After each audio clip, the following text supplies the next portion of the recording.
के शिकोपुर land deal मामले में रॉबर्ट वाड्रा से आज फिर पूछताछ हो रही है। वे लगातार दूसरे दिन ईडी दफ्तर पहुंचे हैं। रॉबर्ट वाड्रा अपनी पत्नी और कांग्रेस सांसद प्रियंका गांधी के साथ ईडी दफ्तर पहुंचे हैं।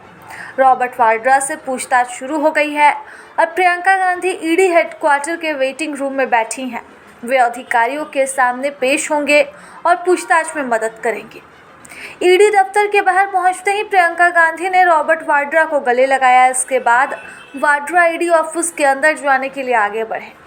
ईडी की पूछताछ पर कारोबारी रॉबर्ट वाड्रा ने कहा कि हम किसी से डरते नहीं हैं, हम निशाने पर हैं क्योंकि हम प्रासंगिक हैं।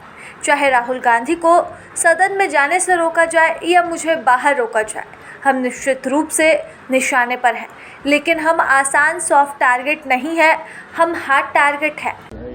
पुराने मामले में आप जैसा कि कह रहे हैं, क्या कुछ आपको लग रहा है इस पूछताछ के पीछे, और अब आपको दूसरे दिन भी आज बुलाया है, किस तरीके से देखिए एजेंसी का दोबारा समन आया। मैं हैरान था क्योंकि जिस विषय में मुझे बुलाया है इसके सवाल ऑलरेडी हमने 2019 में दिए हैं। सबको याद है कि मैं 2019 में 2 ECR में गया था, समन काफ़ी मिले थे, 15 बारी गया हूं और 10-10 घंटे बैठा, 23,000 डॉक्यूमेंट दे दिए। एजेंसियों ने रेड वगैरह किया, जो भी करना था। उस टाइम मुझे याद है कि दिसंबर 7 को 2018 में राजस्थान में इलेक्शन था, तो उस टाइम भी मेरे दफ्तर में रेड किया। बिल्कुल टाइमिंग बहुत ऐसा था। और फिर 2019 में जनरल इलेक्शन था, उस टाइम मेरे को वहां बुलाया और जो भी सवाल थे उसके सारे जितने भी इशू थे सारे मैंने जवाब दिए। अब फिर से मुझे समन किया गया है और उसी विषय में जो मेरे को समझ नहीं है, 7 साल बाद है।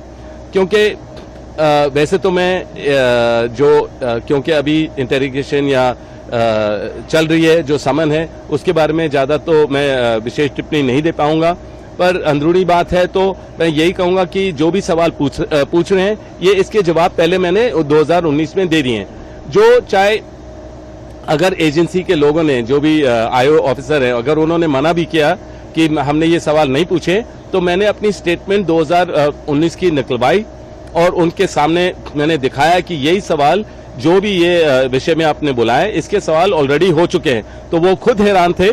और मैं यही कहूंगा कि एजेंसियों का दुरुपयोग हो रहा है। क्योंकि देखिए, मैं अभी अपने जन्मदिन से पहले 10 दिन के लिए लोगों की सेवा करता हूं हर रोज।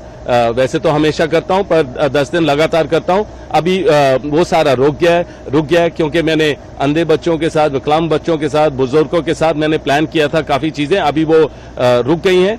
और जब भी कुछ भी अन्याय होता है देश में, मैं हमेशा उसके खिलाफ उठता हूं, चाहे ये सरकार कुछ भी करे या कितनी परेशानी करे। तो मुझे हमेशा लगा है कि जब मैं लोगों की आवाज बुलंद करता हूं, जो अन्याय हो रहा है उसके बारे में जिक्र करता हूं, या खुद अगर मेरी कोई भी इच्छा होती है या लोगों की इच्छा होती है कि मैं सक्रिय राजनीति में आऊं, तो उस समय भी एजेंसियों का दुरुपयोग होगा, हमें परेशान किया जाएगा। और मैं हैरान नहीं हूं कि उसी समय जिस दिन मुझे समन दिया या मैं एजेंसी पे गया हूं, उसी दिन राहुल और सोनिया जी को चार्जशीट किया गया है। तो ये इनका प्रचार करने का तरीका है सरकार का कि बीजेपी की एजेंसियों को गलत इस्तेमाल किया जाए और प्रेशर डाला जाए।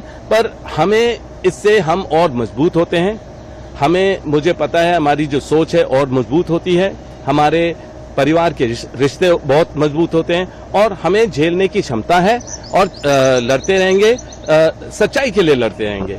और मुझे पता है कि हर चीज स्पष्ट हो जाएगा, जितनी बारी भी भेजेंगे हर चीज स्पष्ट ऑलरेडी है, पर फिर भी मैं हर क्लियर तरीके से बोलता हूं।